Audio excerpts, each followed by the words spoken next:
Hi guys, welcome back to the channel. Thanks for joining me on this marathon pace session. Going to take you through 45 minutes at around 4 minutes 12, 4 minutes 15 per kilometre average. And then later in this video, I'm going to talk about the Nike Streakflies, the shoes that I'm using today. So stick around. Just going to finish off this 3k warm-up and then we'll be into the session. Have a look at this morning. What an absolute cracker.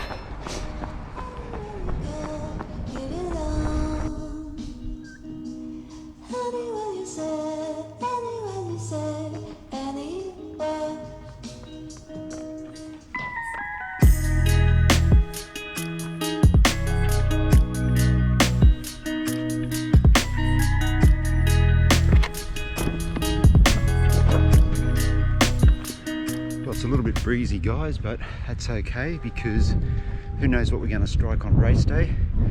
So we run in all conditions. All right, let's go and get this done.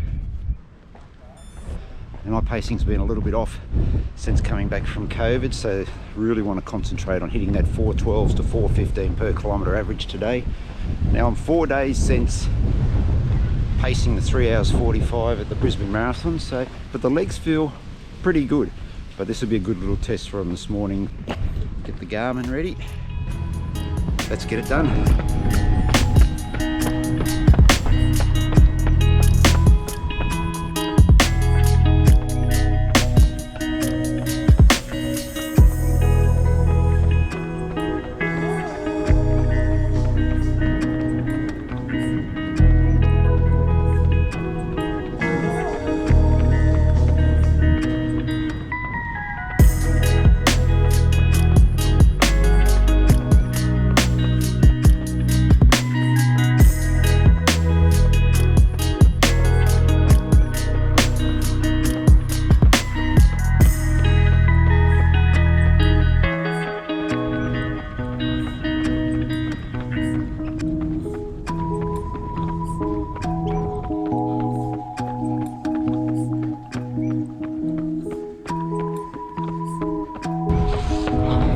Working a bit hard. Just gonna do one more. I'm really feeling it. I'm calling it. Calling it, guys. Just working too hard in that last 2k. Got a little bit too dissect after that one.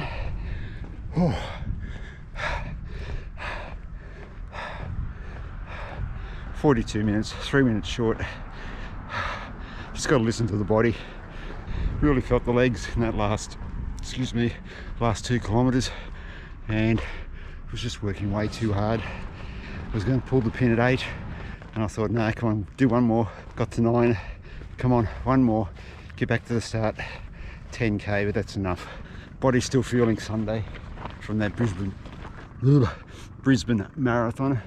Let's just err on the side of caution, call it there,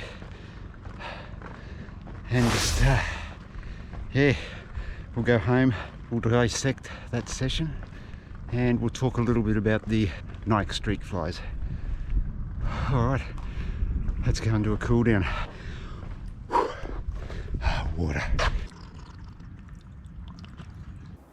The Nike Streakfly, more on the shoe in a little bit, but first let's dissect that session that I just completed, and that has really raised more questions than answers in regards to heading towards a possible 3-hour sub-marathon attempt at the Gold Coast Marathon in just 3 weeks' time.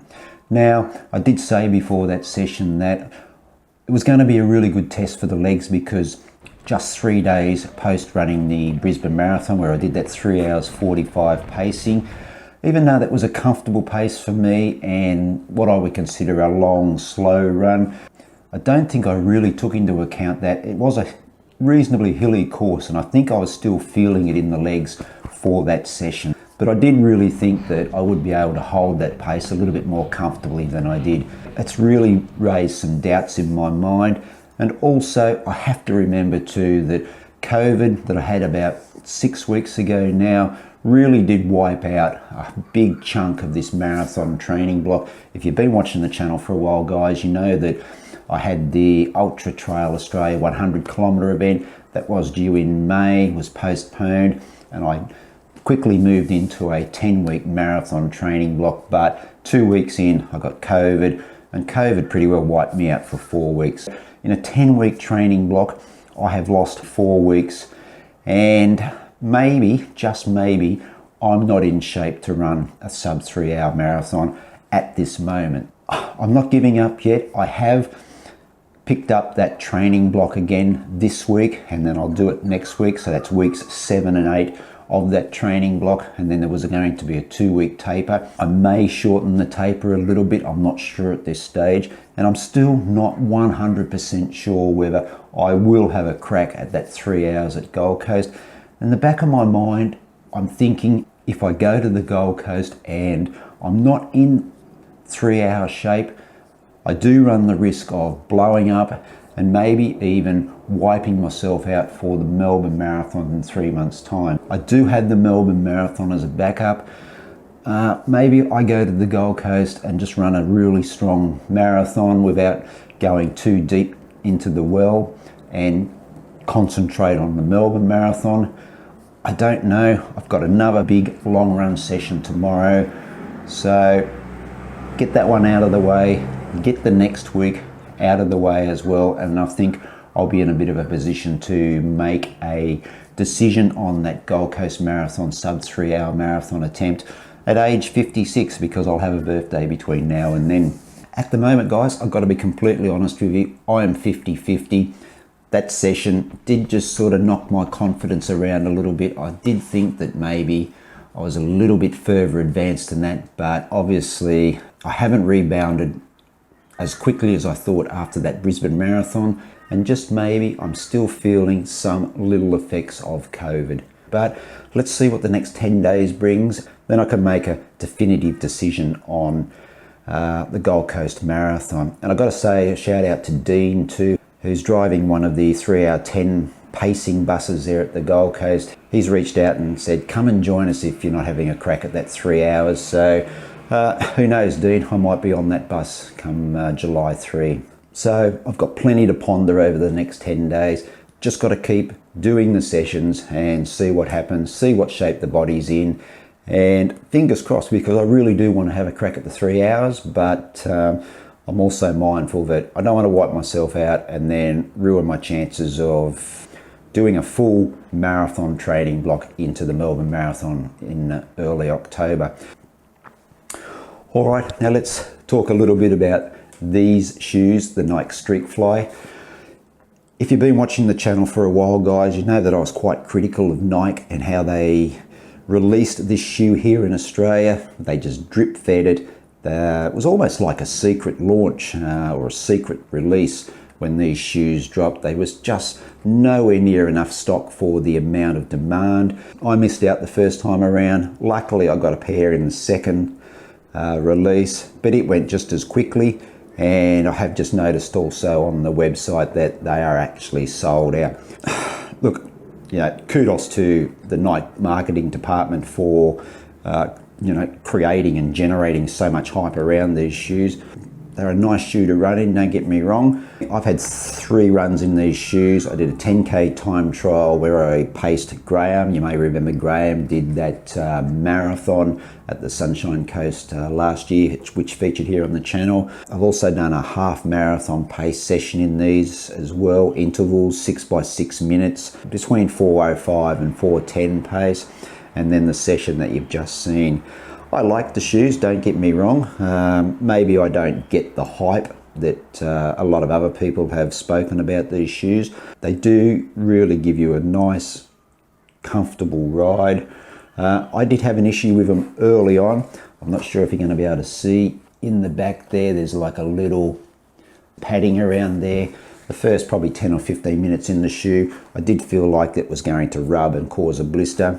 but it did settle down and have not had any issues with that at all.